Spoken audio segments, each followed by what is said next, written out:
Welcome to the last section of chapter 14. Woohoo! If you watched the last video, we talked about finding relative max and min and absolute max and min. And I told you a little bit about this section. So in the section of Lagrange multipliers, again, we are going to be finding relative max and min, just using a new process. So let's start at the top. Last video, the last problem we did, we minimized the surface area of a box subject to some constraint. We said that the volume of the box had to be 32 cubic feet. And so what we did is we solved for z, we substituted that back in so that we had an equation that only had x and y, and we minimized. But the question is, what happens if we have a constraint and we can't get a function down to two variables? What happens if we can't solve for z and plug back in to get a function in terms of two variables, x and y? That's where Lagrange multipliers is going to come into play. So let's look at example 1. Suppose we want to find a rectangle with the largest area that can be inscribed in the ellipse that you've seen. Before we even start solving, I think a picture would be helpful. So we have an ellipse. We know our x-intercepts are 3 and -3, and our y-intercepts are 4 and -4. So here is the ellipse that we're talking about. Okay, and in that ellipse, we're inscribing a rectangle. And we're looking at the area of that rectangle. So first thing we know is that we have some constraint. And that constraint is x squared over 9 add y squared over 16. And that, of course, has to be equal to 1 because of our equation.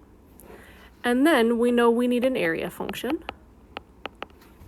And so if we look at the area on our figure, base of this rectangle will be 2x, height will be 2y, so our area function will be 4xy. So then the question is, how do we maximize this area function that we have subject to some constraint? So before we start jumping in and solving, we're going to look at this a little bit conceptually. And so what we are going to do is we are going to consider g of xy as a set of level curves.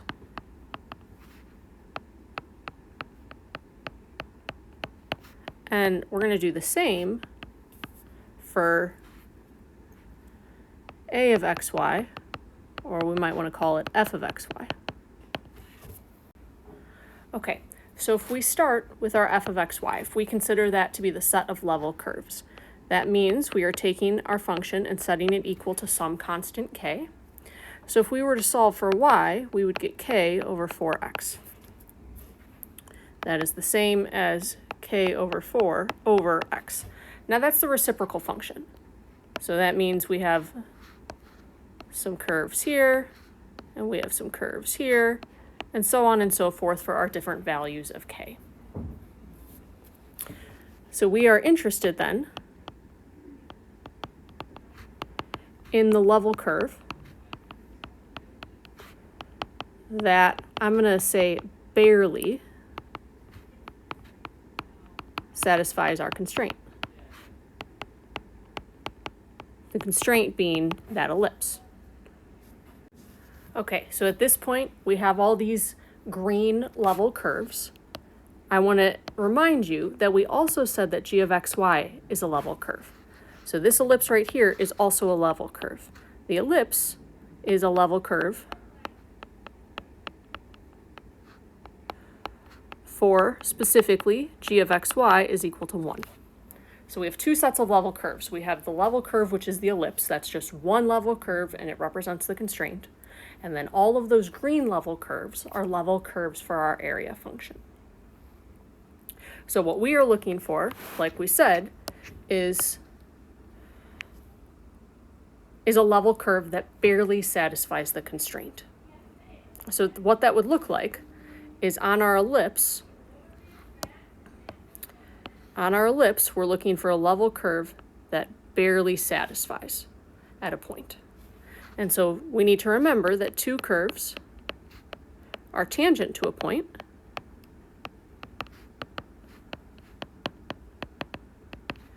if and only if, that's what IFF means, their gradient vectors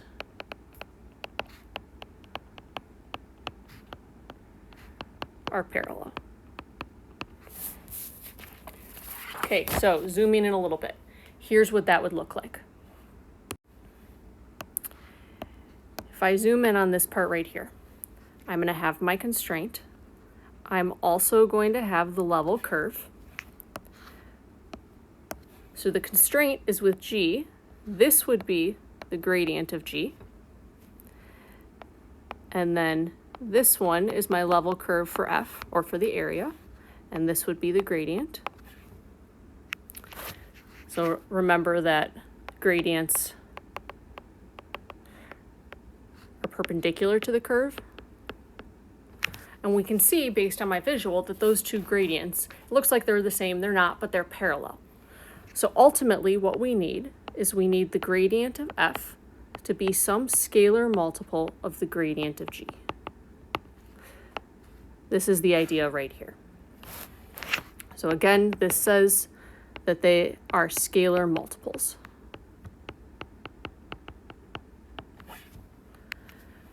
And this symbol lambda that you see, that is called our Lagrange multiplier.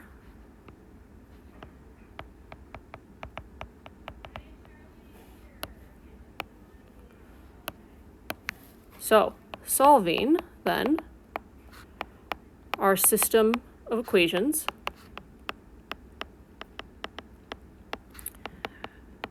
that result from this is called the method of Lagrange multipliers.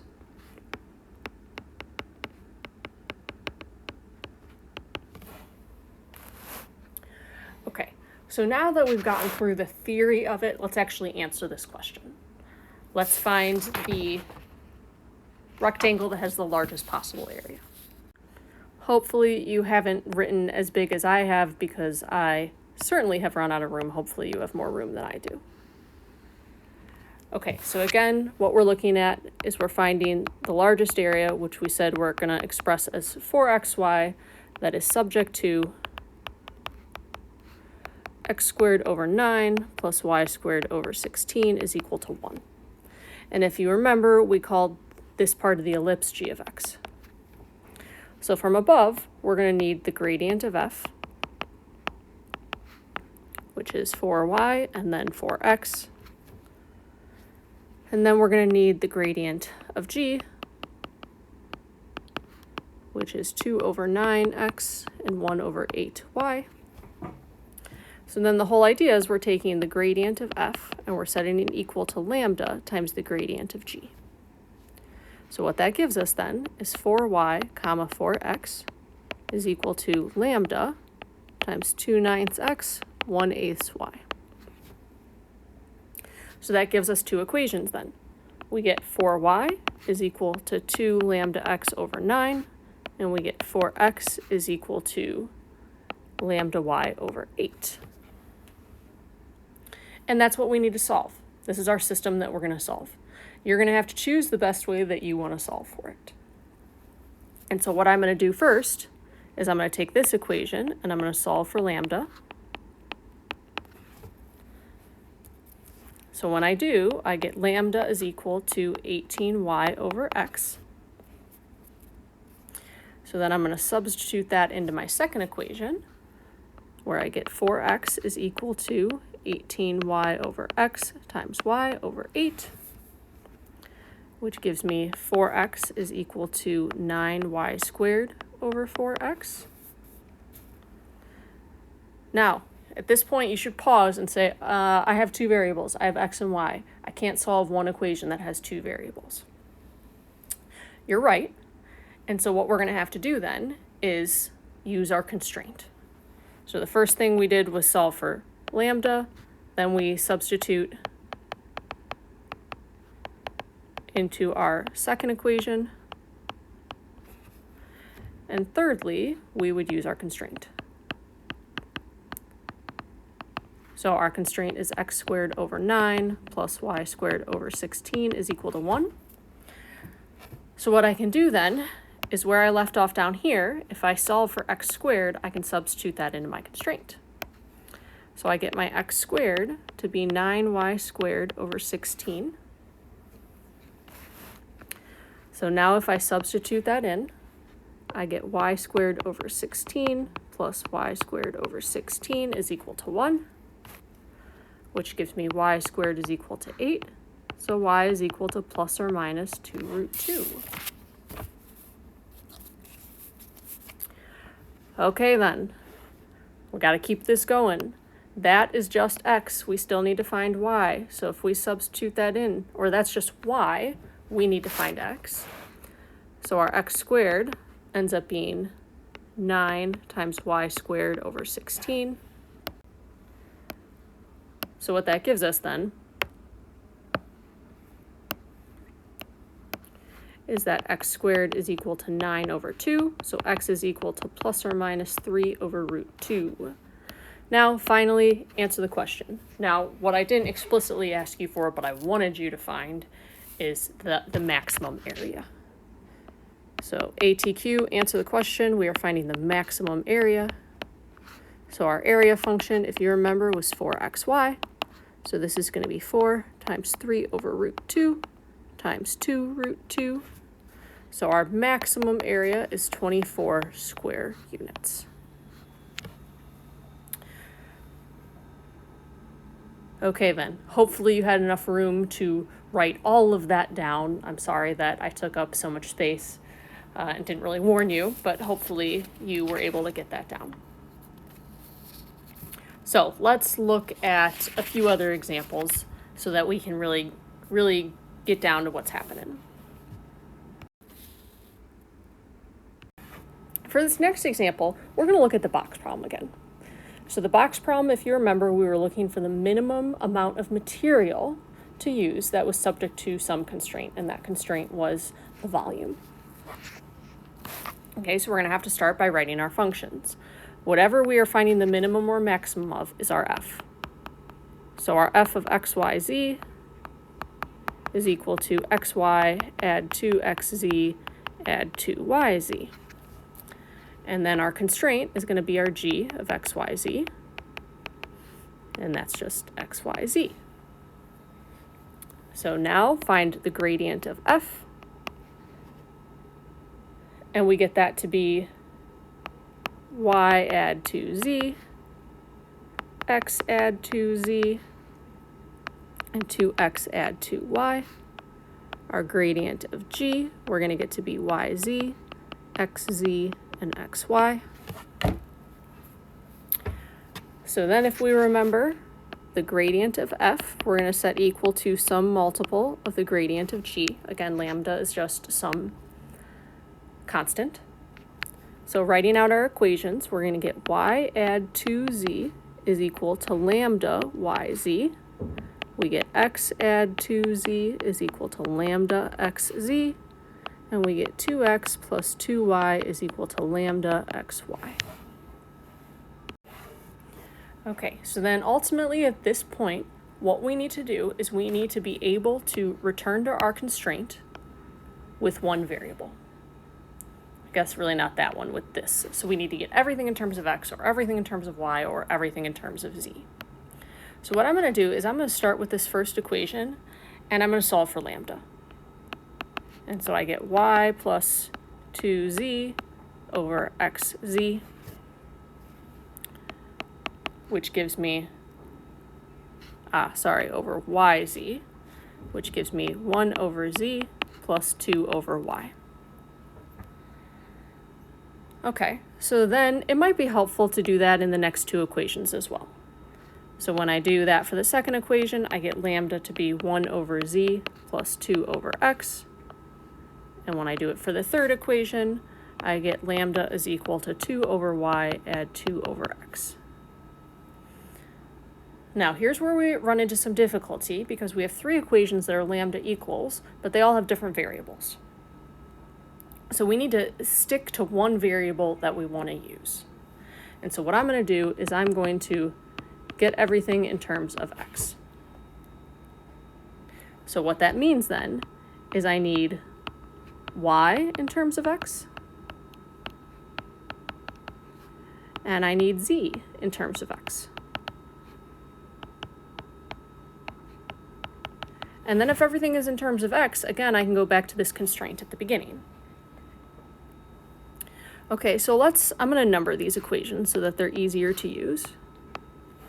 If I use equations 1 and 2, I can eliminate z then, and I'm going to have an equation that has y and x in it. So I get 1 over z plus 2 over y is equal to 1 over z plus 2 over x.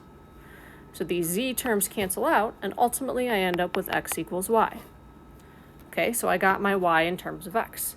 Now I need my z in terms of x, which means I need to be able to get rid of y. So that would be equations 1 and 3. So I have 1 over z plus 2 over y is equal to 2 over y add 2 over x. So in this case, I get z to be 1/2 x. Okay, so now what I'm going to do is I'm going to return to the constraint. And if you remember, our volume of that box had to be 32. So I have x times 1/2 x is equal to 32, which gives us x cubed is equal to 64, so x equals 4. And if you remember when we did this problem before, I asked you for the dimensions of the box. So the dimensions of this box then are 4 feet by 4 feet by 2 feet. So was this quicker than the first way we did it? I don't know, maybe yes, maybe no. But this one is really helpful when we have a constraint where it's not easy to solve for one variable, where we can't get down to a function of 2 variables. Now, your question is probably, how do I know if I need to do Lagrange multipliers? I will tell you on a quiz or a test in your homework, you will specifically be told use Lagrange multipliers. So if you are just asked to find the relative max or min, then you're going to use the method that we used before with D and with the second partials test. If I want you to use Lagrange multipliers, I will. Ask specifically. Okay, there's a few things that trip people up here, and so I want us to write these down. We need to be careful. What I mean by that is when you're solving your system,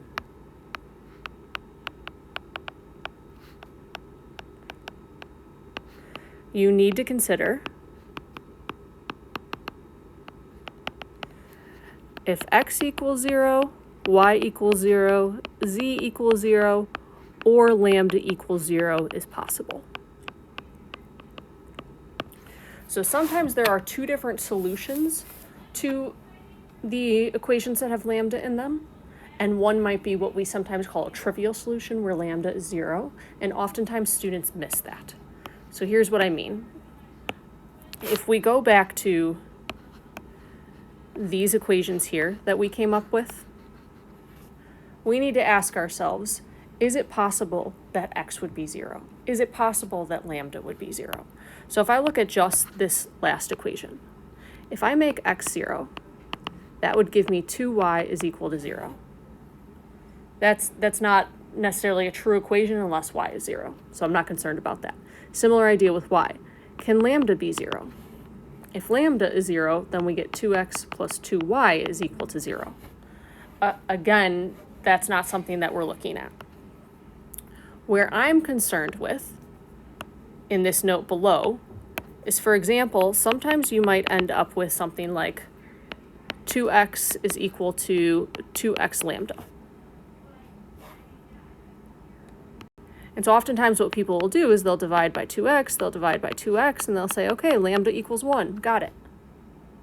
But we can also see here that x equals 0 also satisfies the equation.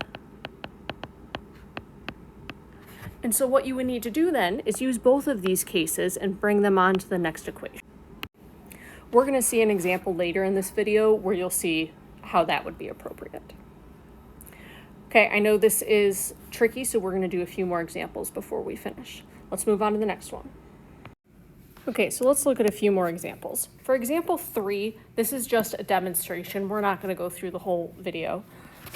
Find the point that's on the line y equals 2x plus 3 that is closest to 4, 2. So if we look at distance formula, we're going to have x subtract 4 squared, add y subtract 2 squared. In this case, don't make this your function f. Instead, take the square of that. So let your f be x minus 4 squared plus y minus 2 squared. You're going to end up with the same point. You'll just end up with the square of the distance. But it's going to be a lot kinder to find the gradient of this function than it will be of this function. And then in this case, your constraint will be points that are on the line. And so your g of xy would be negative 2x plus y. And that negative 2x plus y would have to be equal to 3, which is the line. So we are minimizing the distance subject to the constraint of the line. Okay, so let's do one more example together, which is example 4. Find the extreme values of the function x squared plus 2y squared that lie on the circle x squared plus y squared equals 1. So that circle is obviously our constraint, so our g of xy is going to be equal to x squared plus y squared. And then here is our function.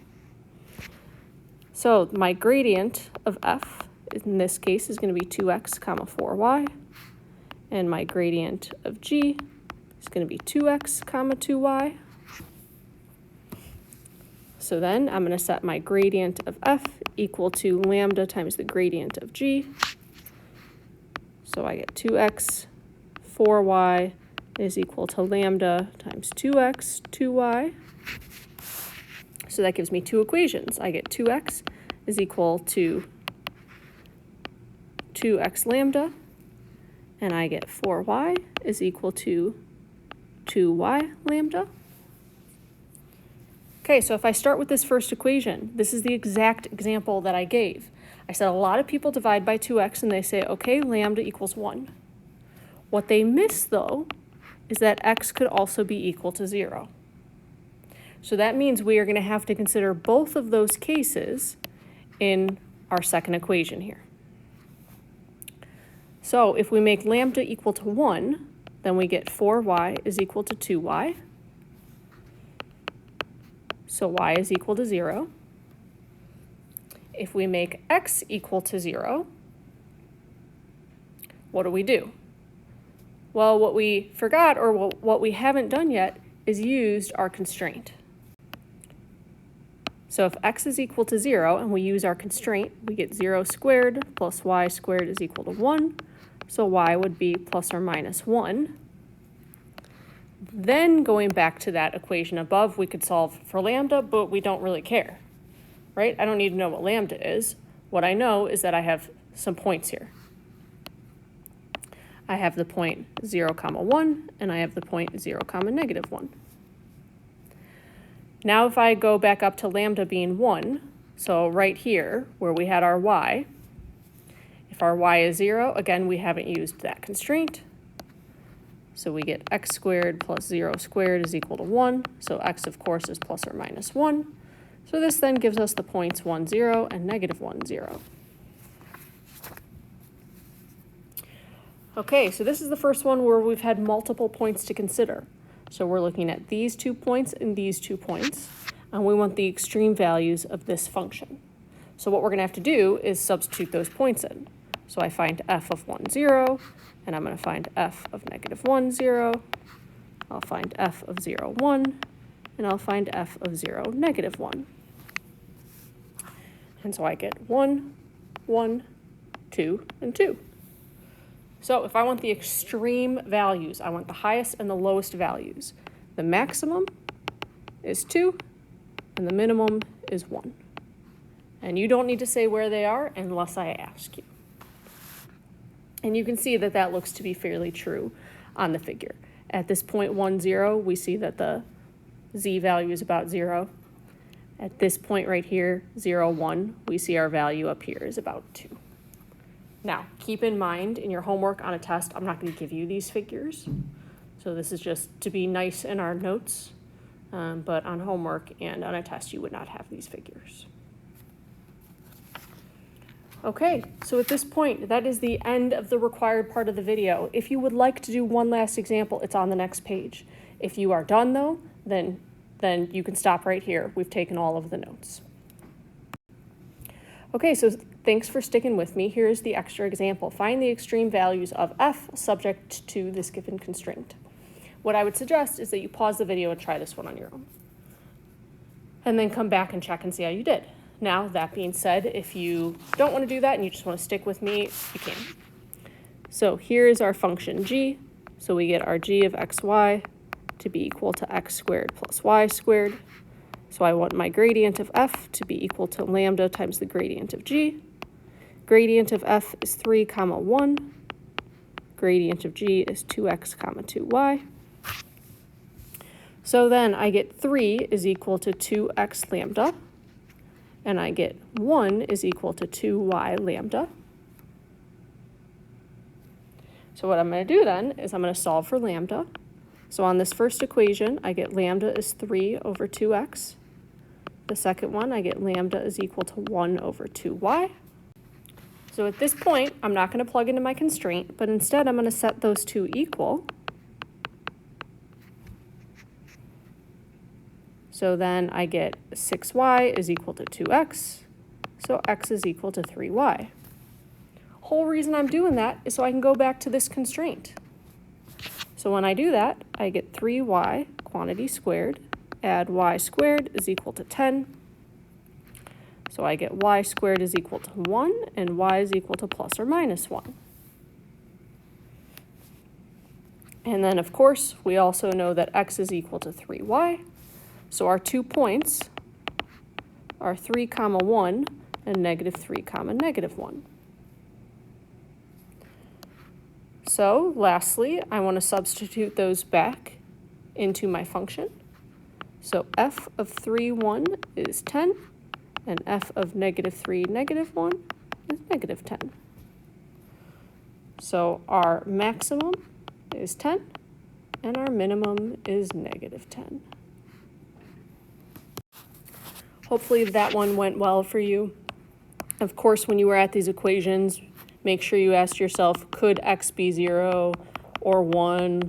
Could lambda be 0 or 1? And no, there aren't any other solutions that you should have seen.